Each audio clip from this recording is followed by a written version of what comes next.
Hey everyone, this is for lesson learn. I'm sharing this video. This is one of our transmission line tower, which was get damaged and eroded due to constant flow of water from the Wadis. Had eroded the tower foundation and structure pad, which is putting at risk of collapsing. So to prevent further damage, we have taken some corrective actions.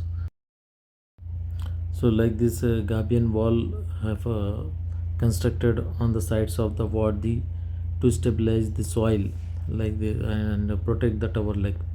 So Gabion walls are wire mesh basket filled with stones or rocks, because this creating a barrier that helps to control erosion and manage water flow. So like this you can implement if you face like these situations. Okay, otherwise if you have a space, you can maintain 15 meter from the tower leg to avoid any kind of erosion.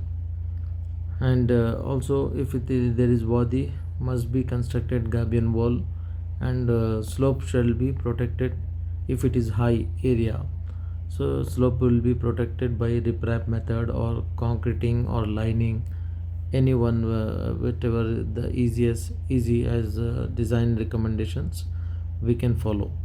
So if you need any more information regarding protection, you may ask me through the comment section. I can respond and I can give you more details. Okay, so don't forget to like, share and subscribe for more updates on restoration of transmission line tower and other subjects. Thank you for watching. Please like and subscribe.